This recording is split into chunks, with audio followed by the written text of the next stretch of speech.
tonight we're going to be doing Practicing Sacred Agriculture 3. And as right now is the beginning of our vegetable, actually, it's our beginning of our second vegetable season.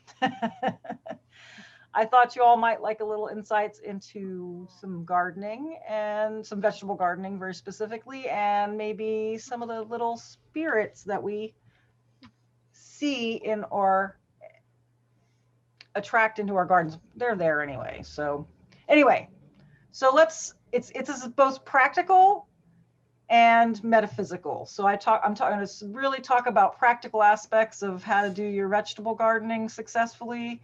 And then I'm adding in what most gardening classes don't, and that's the spiritual aspect.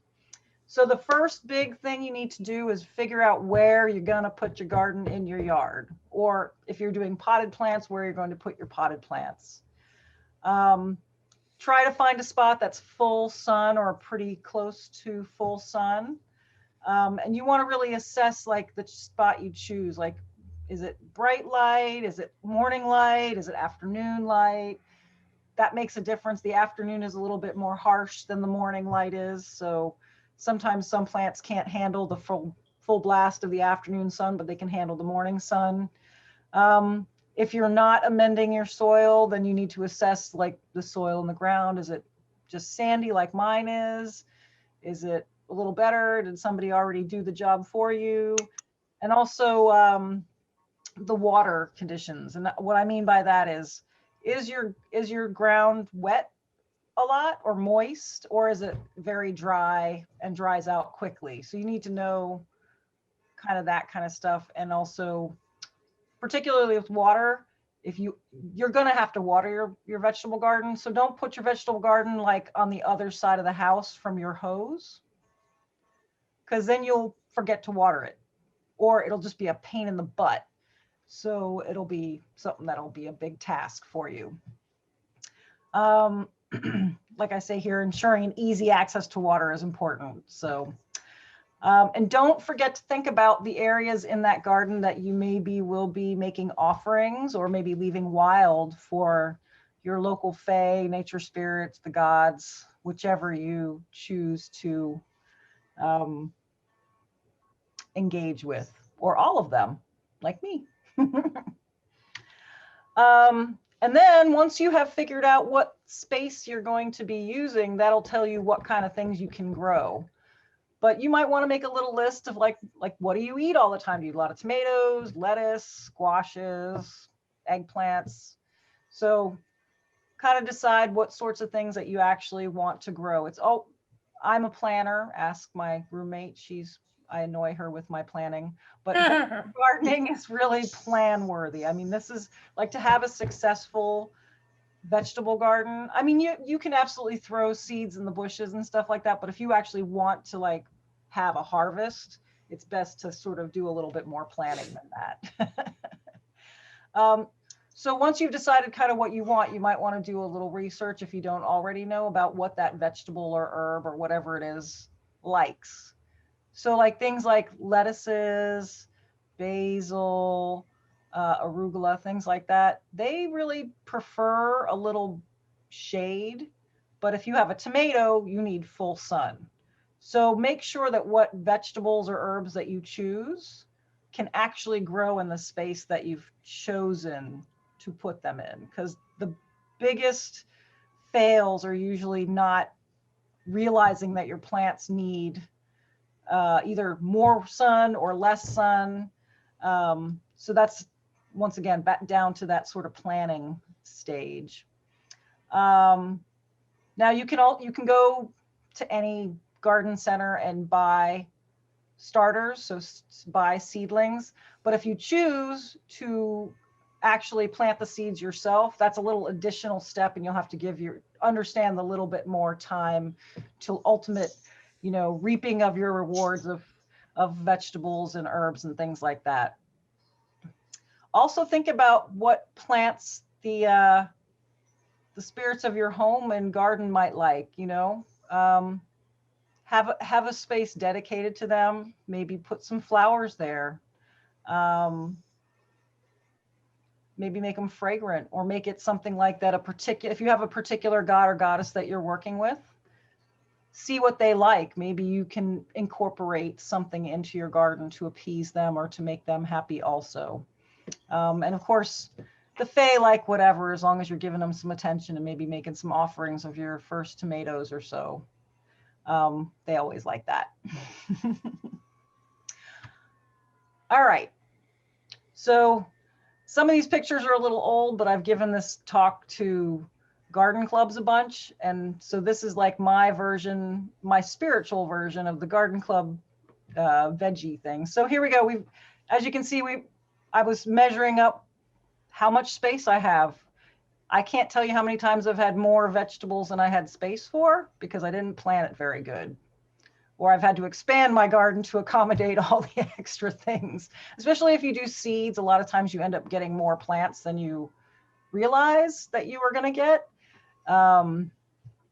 So definitely sort of making a plant, like a drawing in advance, like I'm going to plant different things, do better together. Also, if you're into companion planting, there's lots of guides out there for planting things together that help each other. And I mean, by help each other, I mean, it helps either make the soil a bit more rich, like, so things that like legumes and things like that. Excuse me for a minute, I'm gonna get rid of the phone thing. Sorry about that. They'll include, you know, things like legumes will increase the nitrogen in the soil, so you can like plant them either before or during or after, and then plow them back into the soil to make it a little bit richer. Or some things like marigolds and other kinds of things can actually help with pest control. And also growing things together so that the pollinators that will pollinate your particular kind of vegetable or herb or whatever it is, having those plants nearby to help pollinate more will give you a bigger crop of vegetables or whatever, or fruits.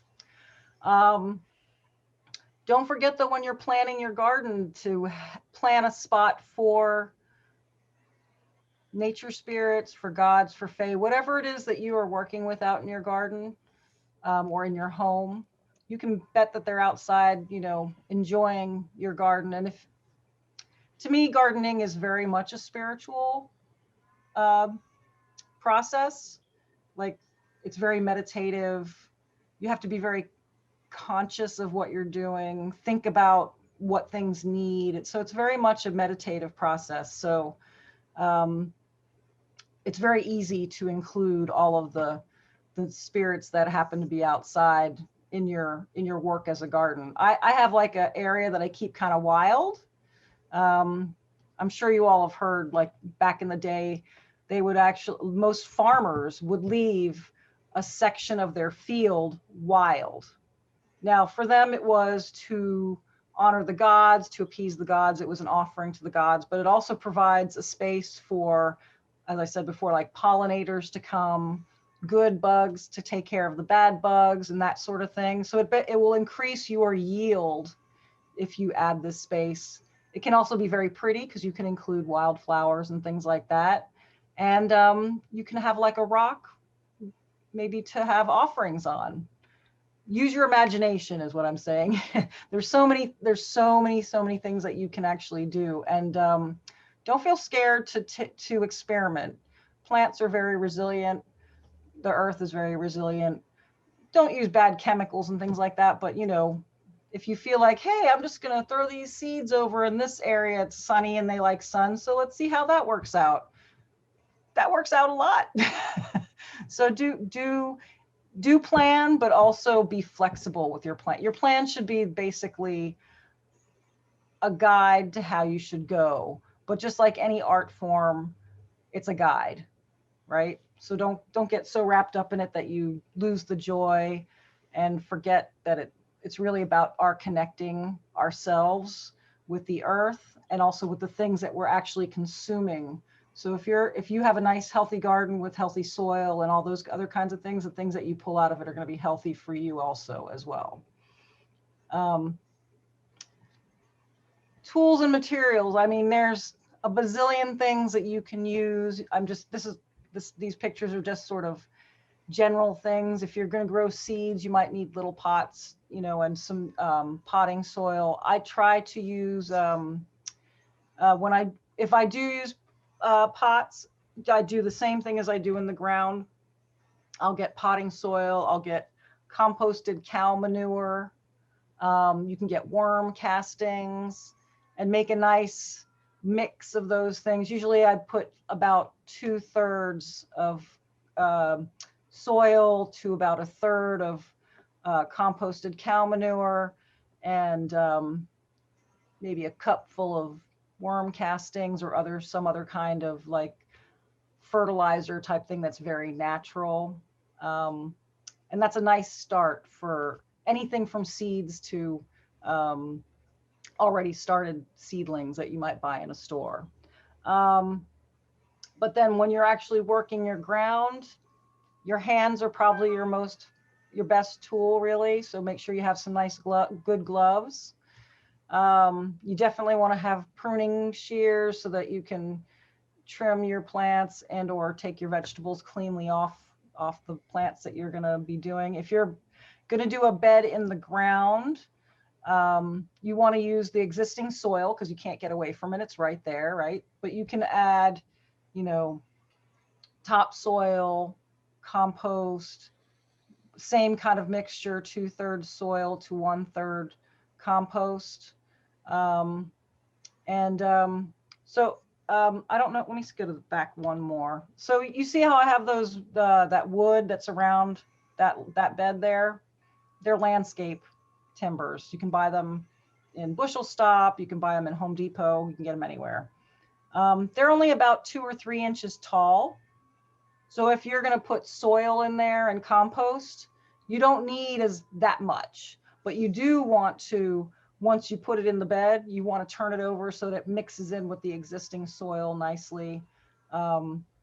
That way your plants are not too freaked out when they get past all that beautiful soil into the other soil and go, eek, that's sand, there's no compost, there's no beautiful rich dark soil. So it's good to mix that in together, and it makes it a little bit easier for your plants. But you don't usually have to have all that much. I think I used for this bed here something like maybe 4 or 5 bags of topsoil and 2 bags of composted cow manure. Composted cow manure is really heavy. It usually weighs like, you usually can buy it like in a 60-pound bag, but it goes pretty far. Once you've actually started your beds and stuff, sometimes it's good to have, I have a little thing here, but I think there's oh, there we go, I can move that down. Having a pitchfork is very useful for turning over soil and stuff like that. And you can see there's an array of tools. Having little shovels and things like that makes it easier to dig holes for once you're actually putting your plants in the ground and such like that. You can also use your hands. Most people are not planting gigantic things, so you can absolutely use your hands for sure. All right, come here, come on. What are you doing? Hold on, now I can't get my thing to work. Come on. I go for it. Here we go. All right. So don't forget, this is my beautiful family. This is my daughter and my son and my 2 oldest grandchildren who are now 10. So that tells you how old this is. I think they're about 3 in these pictures. But this is a really wonderful thing to incorporate, you know, include all your family members. It's really healthy for you, just being outside with your hands in the soil, with your, you know, out in the fresh air. Scientifically speaking, there's so many microbes and mycorrhizae and things like that in the soil that are positive and good for humans. And many humans, now that we're more, you know, inside creatures as opposed to outside creatures, people get sicker more frequently because they are literally not exposed to all these really important biological, you know, bugs and critters and everything else. Like we think, ooh, bugs, but actually the bugs will save us from ultimate destruction if we're smart enough to recognize it and let them come in. I've been a landscaper for 15 years now, 16 years now, and I actually can't remember the last time I had a cold or any kind of real sickness of any sort, really. Upset stomach maybe because I ate something stupid. But like catching bugs and things like that, I've been very lucky. And like the research speaks to that. Having your hands in the soil is healthy for you on more levels than just the the exercise and eating fresh vegetables and that sort of thing. It's actually really healthy for you. So get out there and stick your hands in the soil for sure. So these are we were planting some seeds when my grandkids came over, and they really enjoyed it. Little kids, oh my gosh, if you've got grandchildren or little nieces and nephews or whatever, they love going out in the garden and actually playing around. But you can see there's some trays there on the bottom left corner there. I used to work in a nursery, and we actually grew our herbs like that in trays of like 40 or 50, which is fantastic if you want a lot of something and you've got a lot of room for it. I'm just showing this so you can see like the diversity of different things. You can do it in yogurt cups, just poke a hole in the bottom. Definitely recycle things that you find in your own home. You can use egg cartons also for seedlings. Just poke a little hole in the bottom of the cup. Unless it's one of those cardboard ones, you don't have to stick holes in it if it's cardboard ones. But just use stuff from around your house. It's interesting. You have less trash, and being able to reutilize stuff is usually pretty. I think it's pretty cool. I feel like I'm doing the world a good by recycling. All right, so as you can see here, my garden was a mess before we started. So clear and prepare the area if you have it. If you have like a space, like say it's grass that you're going to be taking out.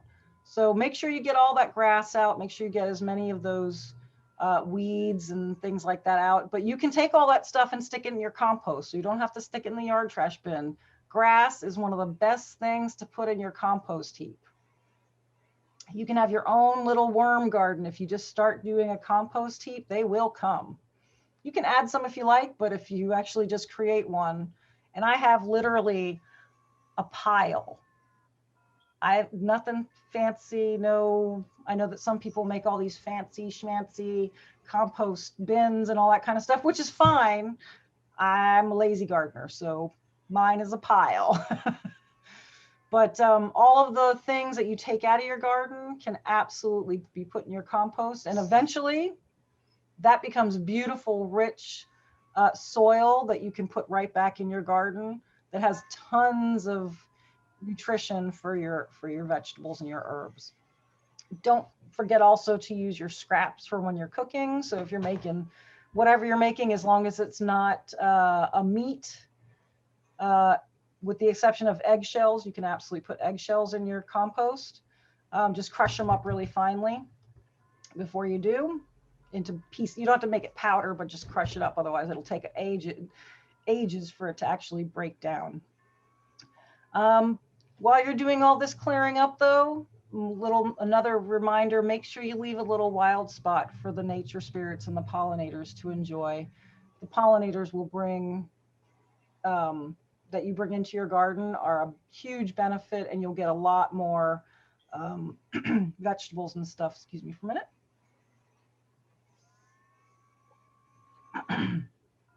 And take the time, if you can, to look up what pollinators actually pollinate whatever it is that you've chosen to put in your garden. So not everything is the same. Bees certainly pollinate the vast majority of things, but also butterflies, moths, flies, lots of other kinds of bugs that might visit birds. Even small mammals carry pollen from plant to plant. So keep that in mind when you're leaving your wild space, that those things are super important if you want a nice high yield for your vegetables. So so here's my picture of me making my colleague dig holes for me. But what we did is, you can see he's putting topsoil, and the really, really dark stuff in the middle is composted cow manure. And he's just mixing that all in really nice and beautifully. And it really does make a huge difference. You can also do this with soil that you'll use in pots, because I do both. I have in-ground vegetables and herbs, but I also do potted herbs as well, and vegetables. Usually if I do tomatoes, I'll do like a 7-gallon or a 5-gallon pot. But many things you can do in pots, especially if you have limited space. So keep that in mind. But this is probably the most important part of gardening, is making sure that the soil that your plants are going into is good and rich. This is the food of the plant. So you really do want to make this as nice and rich as you possibly can. All right. So here you can see I've got both pots, and I've got in-ground things, and you can see how I've planted, I think those are squashes there. Squashes like mounds, so that's why they're on mounds. I don't like to use chemical fertilizers when I'm doing edible plants, because ultimately I'm going to eat that chemical fertilizer. So I really prefer more organic fertilizers, and there's bazillions of them on the market. So there's things like seaweed, there's worm castings, there's worm tea, there's different kinds of compost. And now a lot of different companies are making their own specialty kind of organic fertilizers that you can buy in a bag. Just make sure when you do read the bags, make sure you follow the directions, because they all are different and they want you to do different things. You can burn your plants with fertilizer, less likely if you're doing organic fertilizers. But you do not, if you give them too much, it's like they will burn, and it makes them a little bit unhappy. So you want to kind of try to be careful with that.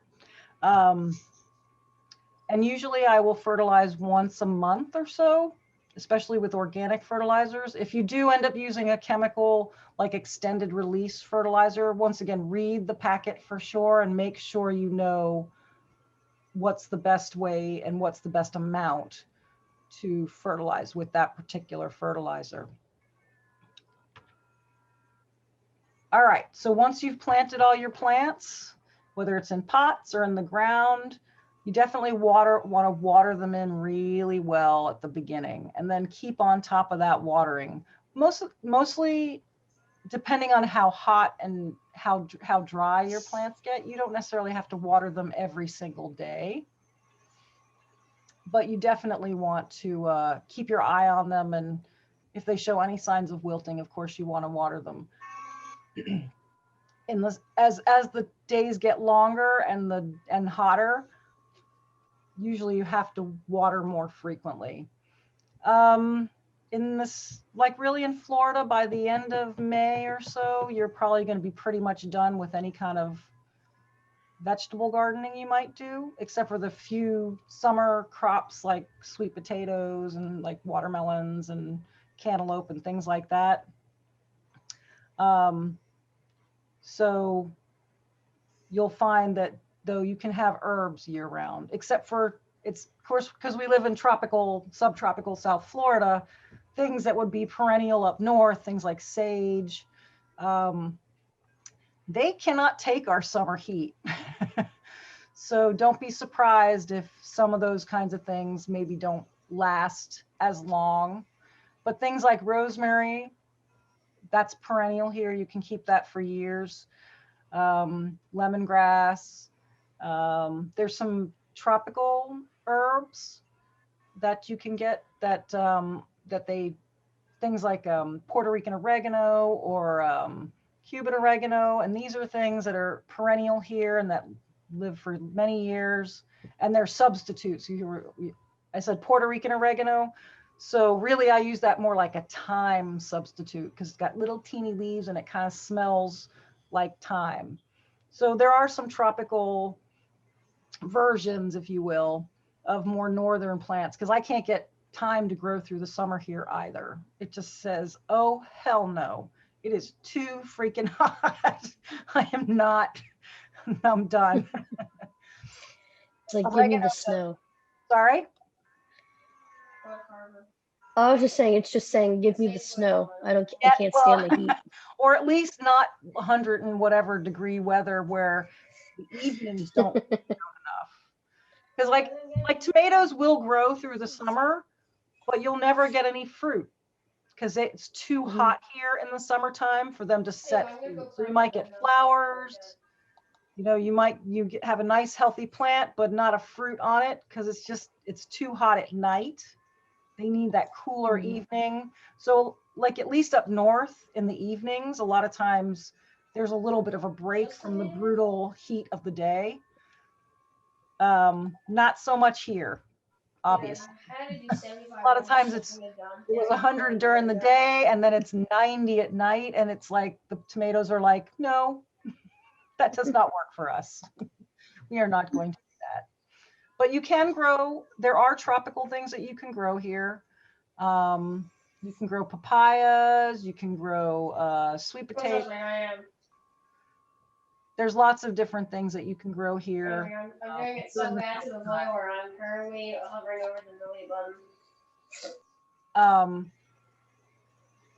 So the thing to be is doing research, and there's tons of information online. If you just have a vegetable that you like, you can Google it online and say South Florida, and it will tell you whether or not it'll grow here. It'll tell you how well it does, when you should grow it here. Like I bought some sage plants the other day because I know that if I don't get it now, it's not going to happen. And I've never been successful growing them from seed. There's many herbs that are a little bit more difficult to grow from seed than some of the herbs and other herbs and vegetables that we grow around here. All right, so one of the issues that we find that we have in our Florida sandy and rather neutral or high pH soils is nematodes. And nematodes basically are little teeny microscopic worms that will eat the roots of your plants. So they actually like high pH soils, which is what we have here in Florida. They're very sandy, and they're not very alkaline or sweet like they are a little bit more up north where there's more clay and that sort of thing. So there is a way to deal with that. And that's something that like people overwinter up north. Down here, summertime is our winter time when it comes to herbs and vegetables. So you want to get out there with, here's a good example. So get some black plastic, clear your space, put the plastic on like in June, late June, early July. As you can see, I just put some bricks on there so that it wouldn't all blow off when it was windy. So what this does is it heats the soil to well over 100 degrees. And this helps to kill all those nematodes. The other thing that they don't like is they don't like rich soil. So when you amend your soil with compost and with topsoil and things like that, that also helps that process along. They're really hard to get rid of because they move really, really slow. So they'll be in a location for a really long time until they're not happy anymore, but it still takes them a long time to get out of that space. So these are ways that if you have that problem, which I have had that problem, I have a beautiful dwarf mulberry tree that's being destroyed by nematodes, and I can't really fix it too much just because of the location it's at, which kind of makes me sad. But it is something that can be dealt with very easily. And a lot of people prep their gardens in the summertime here in South Florida in just this fashion to make it perfectly ready and nice for your September vegetables. Because usually we start our year in September here. And then you have another season that starts around about December. And then you got another one that kind of goes around about maybe late February, early March. So we kind of get 3 seasons here. But really after late April, early May, it's really difficult to do much of anything down here. like the rest of us, I'm sure you know I've got kitties, and I'm sure lots of you guys have kitties too, and other critters that like to either dig up your vegetable garden or poop in your vegetable garden.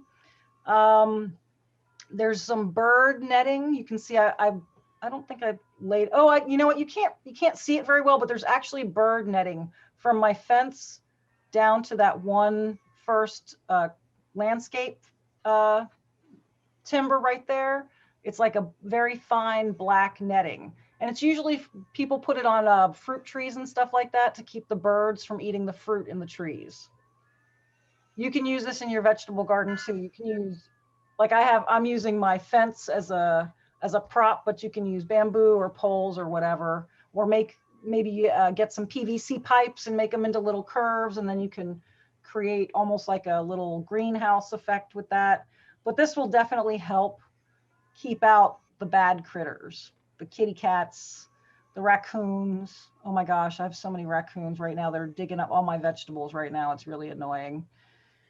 But that's a good way to help keep your garden from being overwhelmed by kitty poop and raccoon digging or possum digging or lots of other critters that come up. Raccoons, squirrels also can be annoying as well if they get in there and they like something that you got. All right, so if you do have issues with non-furry critters, I don't know if you can see on that tomato plant, does everybody see the caterpillar? It's the same color as that tomato. It's on the right side of the picture.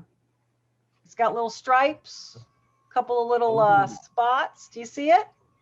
Mhm. I can't point it out to you, unfortunately. I don't think my thing will make it, you can't really see my thing. But anyway, so this is called a tomato hornworm, and it will destroy your tomatoes. It's a mean guy. And also, if you don't notice it and you get too close, it's got a big horn on its head, and it will sting you, and it hurts a lot. Having said that, it turns into a beautiful moth. So, but I'd rather have my tomatoes and not moths in my garden. So unfortunately with tomato hornworms, you really kind of have to pick them off carefully so they don't sting you and throw them away, which I'm not good at. I'm not good at killing things. So I usually get someone else to do it. But here on this little thing on my table here, I've got a couple of other things, because, we always have issues. There's maybe white fly or aphids or that sort of thing. So there's lots and lots of natural ways that you can get rid of those critters without creating havoc with the good bugs and the good pollinators and that sort of thing. Because remember, whatever you spray, including these things, they're going to kill bugs. And they're indiscriminate. Even the ones that are not as toxic for the environment, they're still going to hurt positive pollinator and good bugs. So you got to be careful when you're actually doing it. There are some, I'm just going to point out a couple of them here. There's a natural, or at least non-toxic to pets and other critters, slug bait, because snails and slugs can be a giant problem for folks with gardens. You come out and they've eaten up all your whatever it is, and it's very frustrating. You can also use beer if you like, drowning a few poor hapless slugs, but they're loving it. I use neem oil concentrate for particularly if there's fungal issues. Fungus is usually like shady, wet spots and cool as well. So you got to be careful, especially in the wintertime, that you're not overwatering, because that can encourage fungus. And I also always encourage people to water in the morning, preferably before 10 o'clock, because then the plant has an opportunity the rest of the day to dry out before the evening. And that's usually when it gets dark, the fungus starts setting in. So if you can, it's always best to water in the morning first thing to avoid that problem. But if you do get some fungus, neem oil is probably the best fungicide that there is. There's something called Thuricide. It's a caterpillar control. So this is something that you could technically use on your tomato hornworm. And this is a spray, or you can actually use it as a dunk. And people also can use this in their ponds if they have a pond, for like mosquito larvae and that sort of thing. So this helps with that. There's one there you see says Organicide 3-in-1 garden spray. That's essentially fish oil and sesame oil, and so you'll stink like a fish once you've used it. But it's really wonderful for aphids, white fly, any really sort of soft critters like that. There's also good old-fashioned soap and water. You can use dish soap that has you have to make sure it has no antibacterial in it whatsoever, because that antibacterial would destroy your plants. I like to use things like, I've got 7th generation natural dishwashing liquid here, but you can also use things like baby shampoo. If it's not going to burn your baby's eyes, it's probably not going to hurt your plants either. And I use that for interior plants too. I'm telling you all my secrets here. Excuse me. But ultimately, really, the best way to get rid of any critters or pests that you might have is either removing them by hand. You can wear gloves, just take them. It's kind of gross. You can squish them, whatever. But you can also, on tough things, or if it's kind of far, you can use a hard spray of water. So, because keep in mind that whatever you spray on your vegetables or on your crops, you're going to be eating that. Because these are all edible crops. You know, it's not like just doing roses or whatever. And keep in mind that they will also kill positive pollinators or bugs. So I tend to, I'm not going to ever do like a broadcast, just spray everything all at once. I spot treat problems. There's no need to like spray everything in the whole garden. It's always best to just keep on top. Like the other thing about watering in the morning and weeding and stuff like that is that it gives you an opportunity to see how your plants are doing.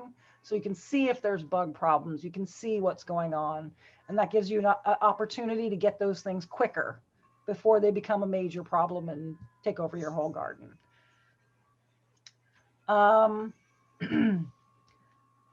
So maintaining your garden includes things like watering, keeping on top of weeding, and appropriate fertilizer. When you're weeding, keep in mind it's so if you're doing this on a regular basis, like say after you water or before you water, you go out and you do your weeding. Remember that those weeds are taking up nutrients and space that your vegetables need. So keeping your weed population down, and they can also harbor bad bugs and that sort of thing too. So keeping your weeds down really helps you actually have, a better crop. And weeding is also probably one of the most meditative things that you can do. It really gets you in touch with not just the plant that you're weeding around, but the soil and like you have to get down, get like down on the ground and kind of more in connection with all your plants when you weed. So double the opportunity and make it so that it is actually a like intentional meditation as opposed to just an incidental one. This is also a good time to talk to the fae and the nature spirits that inhabit your garden. This is a way to connect with them. That sort of slow, like just going around the garden and weeding, watering, seeing what everything needs, maybe doing a little pest control with your hands. This is all time for you to connect with your garden, with the things that live in it that are not just your plants. And to like, there should be no bridge. This should be, everything kind of works together, and it's more about us recognizing it and accepting it and enjoying it. I think a lot of people don't realize, like, your vegetable garden is probably one of your most fruitful places to connect with the gods and with nature spirits. This is a time that you can really appreciate, give thanks for what you've got, and just joy. Just being in your garden is joyful. And that, to me, I mean, the Fae like joy, so they're going to come if you're happy. And they're going to help you with your garden if they're happy. So definitely take the opportunity from start to finish to connect with all of those things. Try to be open to it. So many people are not, I don't know, maybe they get hot or uncomfortable, and they've already, before they even walk out into their garden, they've got preconceived ideas about how the gardening experience is going to be.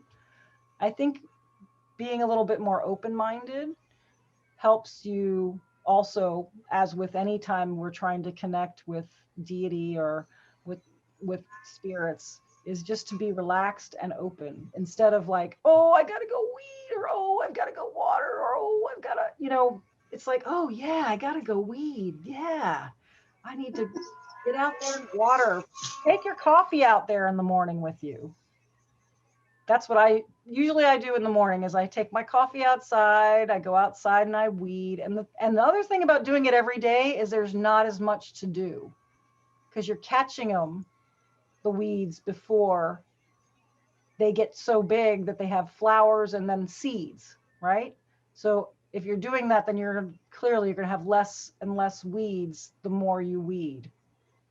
It's one of those, most weed seeds are going to germinate within 10 to 21 days.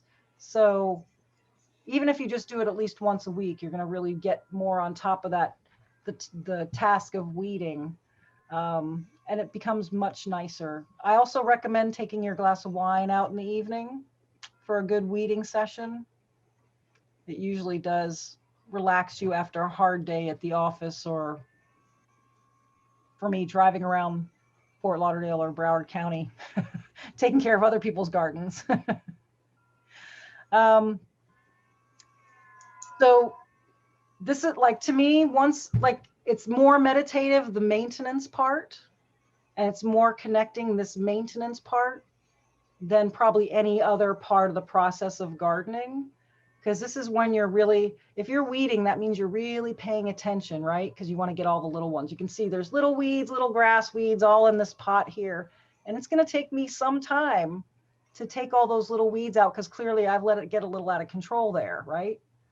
So if you don't take the weeds out by the roots, they're just going to come back. So you've got to take your time and pull those weeds out. So why not just relax into it and allow your mind to wander, allow yourself to connect with the earth itself while you're in this process.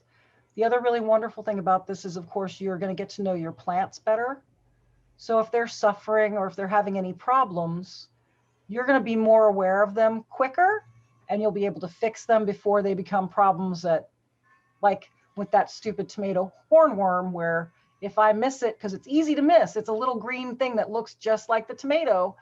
And if I'm not careful, I will walk out there and he will have eaten half of my tomato plant, which is really annoying. And it's gonna impact negatively the amount of tomatoes that I'm gonna be able to get, because the less leaves they have, the less ability they have to actually make food for themselves, because they, photosynthesize with their leaves. So they need those leaves, otherwise they're gonna suffer. Gardening is probably one of the best mental health tools that you can use, that costs way less money than a therapist. Helps you relax, especially if you start breathing in and out. It's one of the most amazing things that you can do for yourself and for your inner self, for your soul. So you've grown your vegetables. You got to look on the seed packet to know how long it takes from seed to fruit. So you kind of have a sense of when your fruits and vegetables are going to start coming. And that will help you also to figure out when to harvest, like how big are they supposed to be, or your seed packet should have on there how big the plants are going to get, how big the fruit's going to get, and when ish, you know, I mean, it's never exact, but it'll give you an estimated time of when those fruits and vegetables will be ready to harvest. And if you harvest regularly, your plant is going to produce more. Just like when you deadhead a flower bush, it's going to produce more flowers in an attempt to reproduce itself, because that's how that's how plants reproduce themselves, is with their fruit goes to seed. So really, essentially, when you eat a fruit, you're eating the ovary of a plant. Did you know that? So that's what an actual, because so like with most things, females are the ones that actually produce the fruit. Most fruits and vegetables are actually either bisexual or they have perfect flowers so they can self-pollinate, right? Excuse me, I'm losing my voice tonight. Anyway, so actually harvesting correctly will help you have a more crop for a longer period of time. And don't forget that when you are harvesting your vegetables, your herbs, whatever, don't forget to leave offerings for your garden spirits. That's why I like to have like a little spot that I've chosen that's their spot. And then I'll take maybe the first fruit or partially or whatever I choose to give them. And then I can leave it there for them. And it's, once again, it's a way to connect yourself, your vegetables, and the spirits and divine of the earth. It's like a nice, like talking about it seems so clumsy and clunky, because it's a much more smooth process when you're actually doing it. Once you've started doing it, it becomes very second nature and very fluid and not so clunky and like, oh my God, I got to do this and I got to do that and I got to do the other thing. It's all kind of gets wound up in just how, like brushing your teeth in the morning, right? Nobody thinks about it too much as a task. It's just something that you flow into. You know, you go pee and you brush your teeth. It's not hard. It's just something you do. Gardening is very much the same thing. Once you get into that habit, into that sort of just doing it every day, or doing it, I do it every day. To me, when I do it every day, it's very exciting and it really makes me connect. So it's not just connecting with, you know, being lucky enough to eat yummy vegetables, because certainly vegetables from my own garden are way tastier than the ones I buy in even in a farmer's market. But it also, I mean, the yumminess is deeper than that. It's deeper than just taste buds on my tongue. You know, it's my heart and my soul and my mind. I get fulfilled. Like, you know, the process is a complete process. It incorporates the whole being and helps us to connect. I mean, we're not separate from Earth. We're all a part of her. So this gives us an opportunity to really connect with her on a level that even regular gardening, which is wonderful, and obviously I do it every day, that's what I do for a living, but there's something super special about walking out into my garden and harvesting something that I grew from a seed. Like knowing that I saw that little bitty thing and then I tended it and I gave it all the love it needed and I did all the things that it wanted, and now I can have a tomato salad.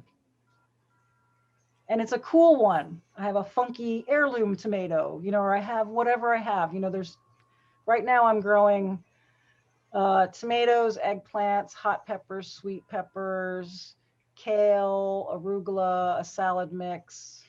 I've got chives, beans. I've got 5 different kinds of beans growing on my pole, including a Cherokee Trail of Tears.